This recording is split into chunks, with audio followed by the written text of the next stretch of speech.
I'm driving along a deserted track, 3,700 meters above sea level, in the Bolivian Altiplano. I'm on my way to Chipaya territory, a day's drive from La Paz, the capital.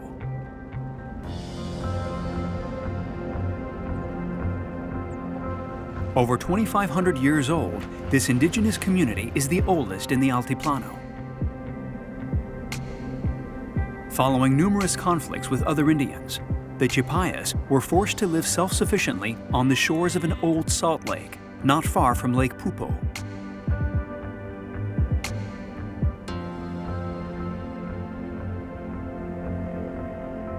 The salt poisons their land, and yet they have stayed there. They have managed to harness this hostile environment thanks to a remarkable water management system and architecture adapted to the rigors of the Altiplano's arid climate. I want to find out more about the techniques which enable the Chipayas to make such intelligent use of their territory's limited resources.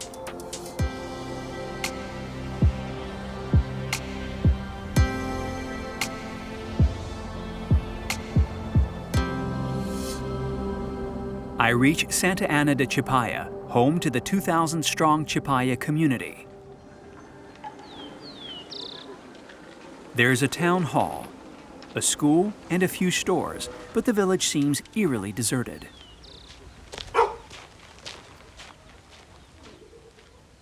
Elias is waiting for me at home.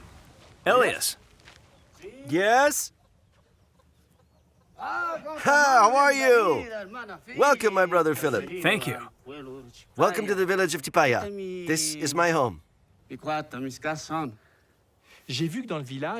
I saw in the village that many of the houses are built with these dried earth bricks. Yes, this house is made of adobe with a mold. I can show you. Please. Here you go. They're like this. These were left over. That house is another model. Yes, it's quite different. How was it made? I'll show you the material. I have some here. They're slabs of sod.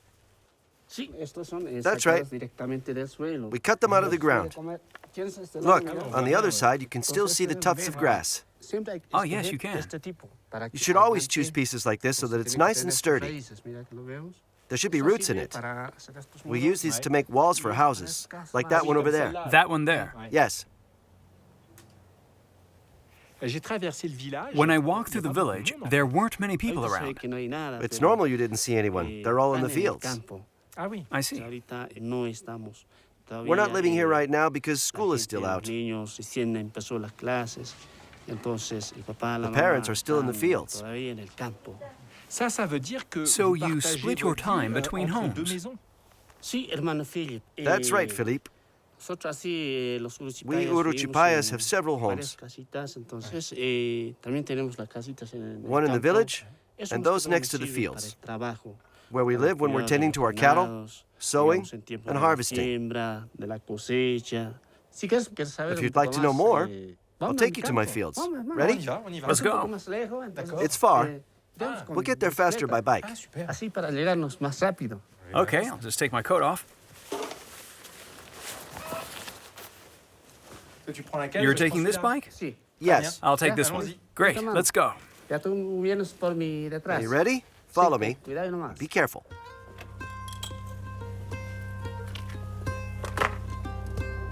The Chipayas' space is structured by this tradition of living in several places at once. The village of Santa Ana, the administrative center, is in the middle of their 1,000 square kilometer territory. Dotted around it are the campos, or tiny hamlets, devoted exclusively to work in the fields and tending livestock. This separation of spaces and functions explains why mobility is at the heart of the Chipayas' way of life.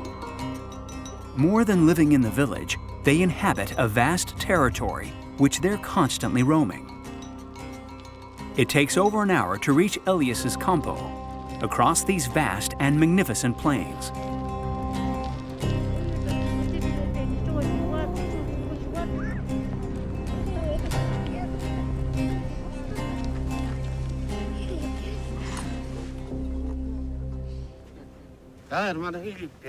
Here we go, Philippe.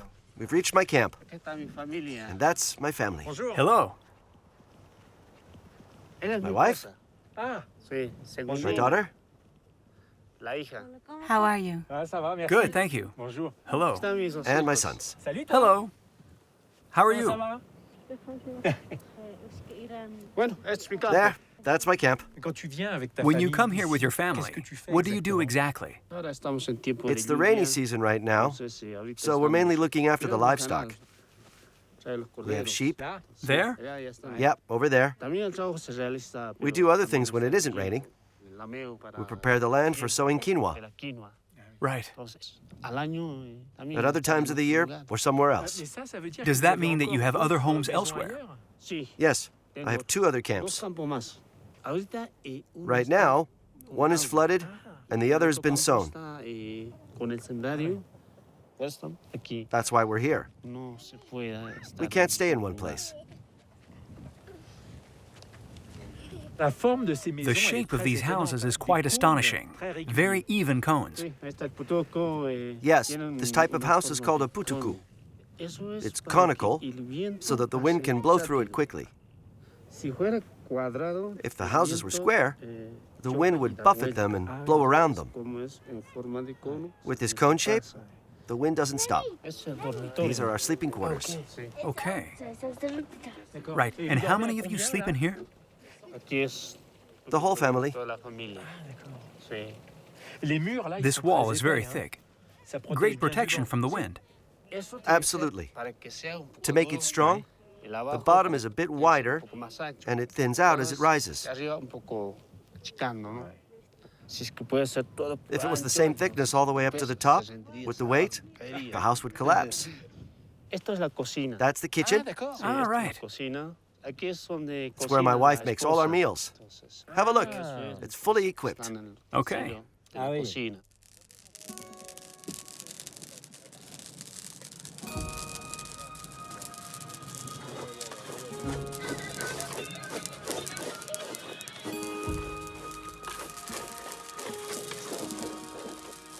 Watching Elias and his family, I understand better why they're so attached to their putukus. These small conical huts perfectly symbolize the idea of a protective shelter and home.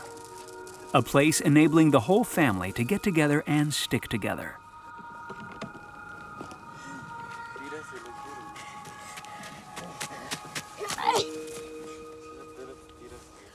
There are putukus like this all around us.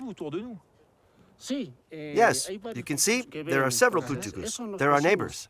But does each family set up camp wherever they like? The land isn't divided. We live as a community. That's why everyone shares the work.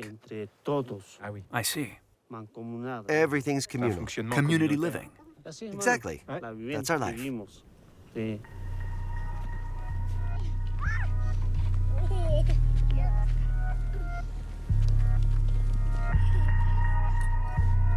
Among the Chipayas, spatial and social organization are inseparable.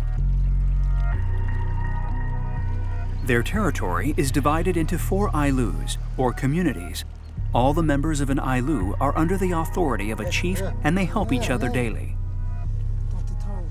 Elias introduces me to Don Sebastian, who has to finish building a putuku. A job he cannot do on his own and for which he has enlisted other members of his aylu.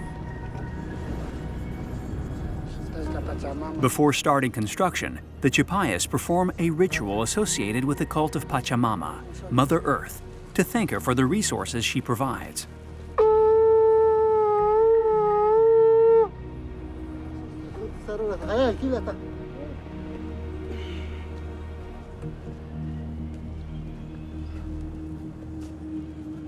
How are you, Don Sebastian? Hello. Are you well? Fine, fine.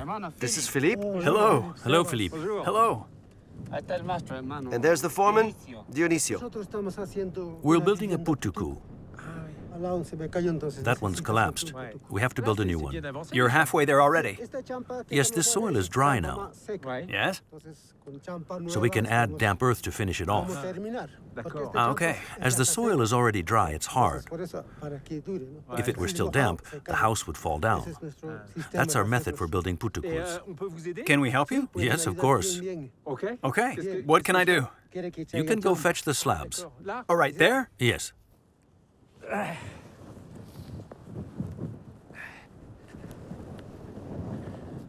Shall I put it here? That's it. How long does it take to build a putuku? 1 day. Right. There's no binder, is there? The slabs of sod are just laid on top of each other. Yes, we don't use cement because there are no stones here. To make it long-lasting, you have to use drier soil. And how long does a putuku last? How long does it stay standing? A putuku can last 10 to 15 years. Really? Yes. So it's really sturdy. Yes, it lasts a long time. Do you always build the putukus as a group? Yes, because the foreman has to stay up there. He can't come down. Yes. So we pass him the slabs and he lays them. We can go fetch more. Okay, let's go.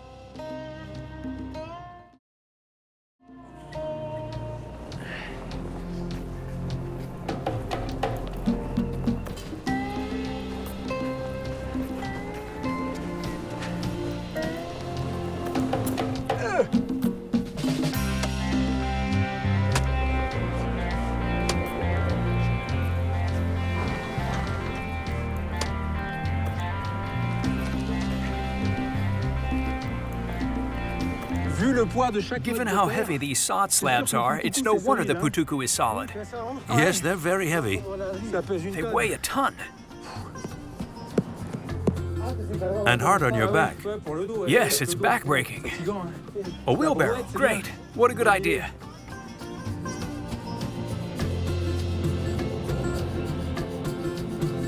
Here's the last one.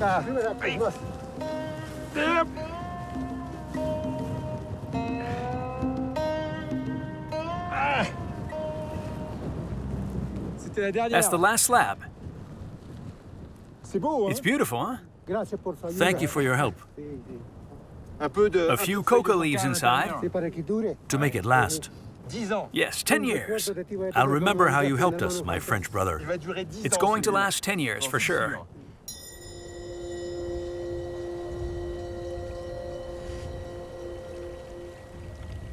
These moments spent with the Chipayas make me realize how much they love living on these barren, windswept plains, as if exposing themselves to the rigors of the climate brought them closer to the natural world they revere.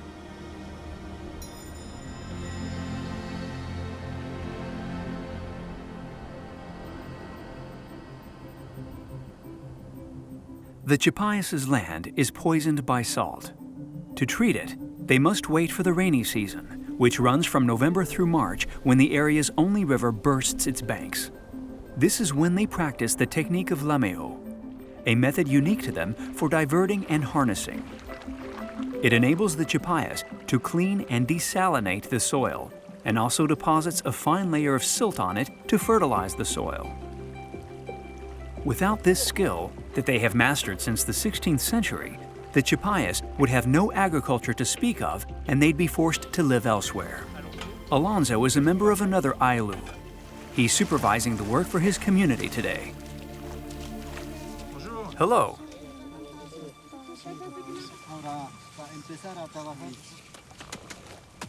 The champa, a simple slab of sod cut out of the ground and left in its natural state, is the root of both their architecture and their farming techniques. This direct use of nature is one of the keys to their survival. Right, this one. Okay. Let's put a lot here. Alonso, why is it important to do this work? It's important because the problem with the land here is salt.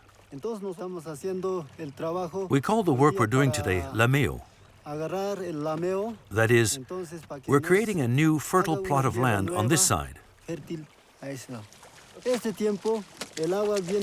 this time of year, the water flowing through here is murky. It's full of rich and fertile soil. We're building a dam so this fresh soil stays here. We keep the water that arrives full of clay and will ensure a good harvest. Then we can sow quinoa, cañaúa, potatoes. No other communities or peoples work in this way. We are the only ones to use this technique. The other methods with machines don't work. Only our method yields results. That's why we're known as Cassoñi, people of the water. We live off the water. If there was no water, the Chipayas wouldn't exist.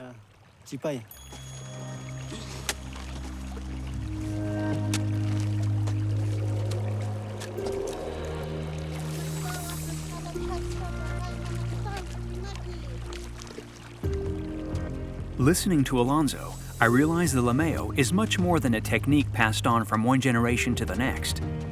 It's an authentic memory of the water which the Chipayas have incorporated into everything they do. A very ancient recollection of their life on this dead lake, which reminds them why they are still, and despite everything, the people of the lake. The Chipayas' ability to adapt to this hostile environment and exploit its scarce resources fascinates me.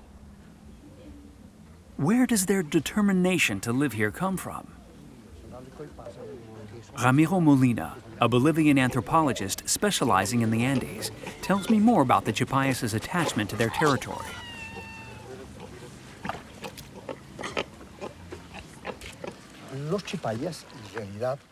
The Chipayas come from an ethnic group called the Urus. The Urus settled pretty much all over the Bolivian Altiplano. And today it's one of the oldest cultures in the world.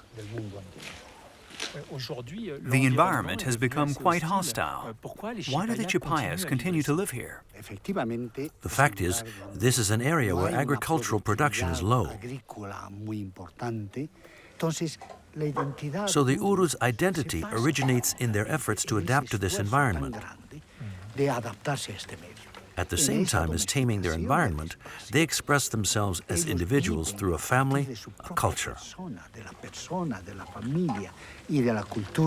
They live in harmony with nature.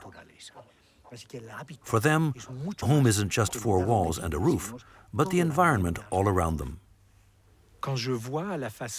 When I see the way the Chipayas work the ground, it makes me realize that where nature has the least to give, paradoxically, that is where people respect it the most.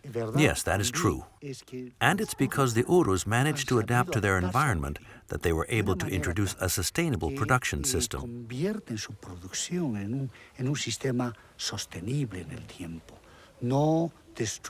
They do not destroy nature. Also, the Urus have identified very strongly with water since ancient times. It's the source of life. And the myths about their origins are linked to the relationship between water, the sun, and the earth. This interdependence and this way of adapting to the environment have enabled them to survive till now.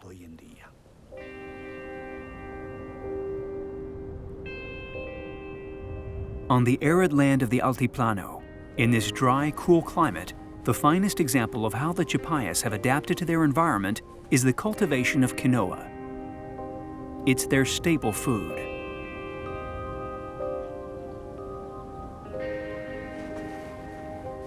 Elias is proud to show me his Ailu's cultivated plots. It's big. It's beautiful here.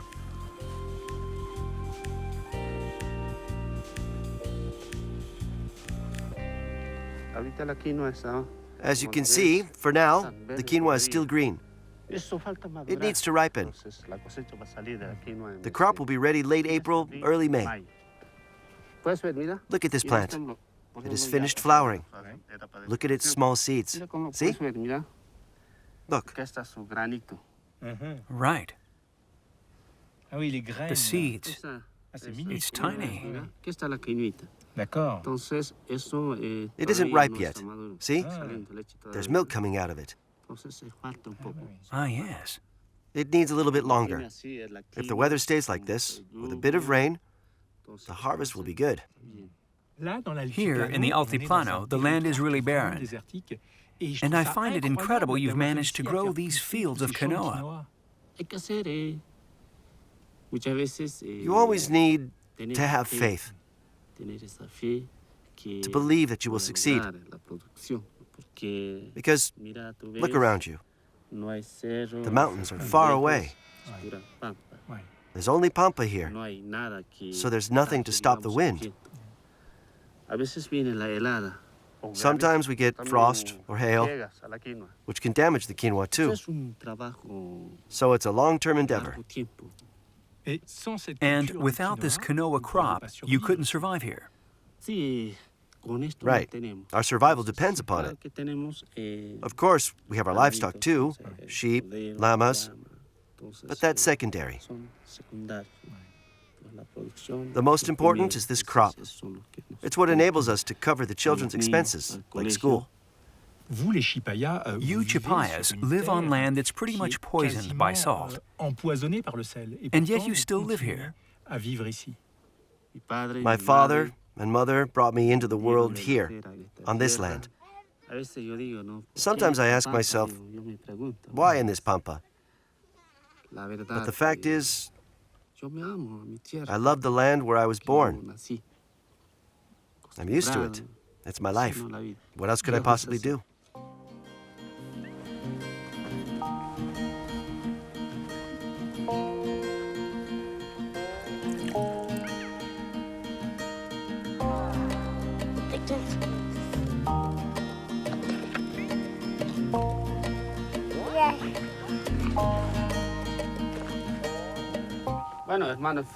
My brother Philippe, we're going to eat now.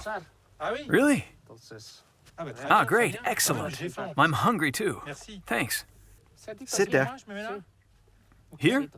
Okay, thanks. Thanks a lot. Thank you. Thank you very much.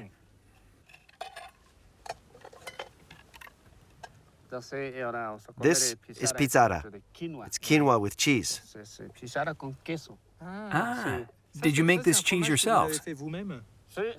Yes, we make cheese with our used milk. It's good. It's tasty for sure. Do you like splitting your time between here and the village? I prefer being in the fields. It's more fun, there's more space, and I like that. But can you imagine living in just one home when you're older? I've never thought about living in one spot. I'm used to living in 2 or 3 different places and moving between homes.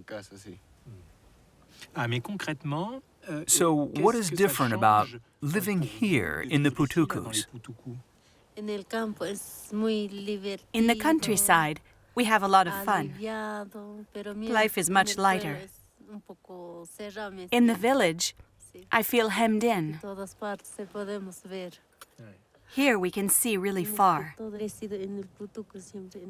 I grew up in the putukus too. They're nice and warm, and I really like it.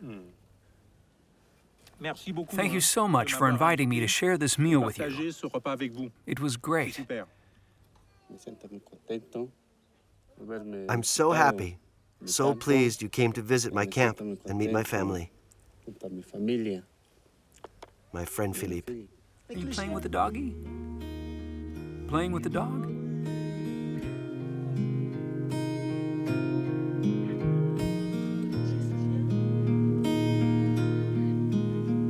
On leaving the Chipayas, I think I've understood why they continue to live on this land scorched by the sun and salt, where hardly anything grows. It isn't simply because they found a place of their own here after centuries of conflict with other Indians. It's first and foremost because they've learned to love their land by tending to it, to see in something fragile and vulnerable the most precious of treasures, just like their community lost in the immensity of the Andean plains.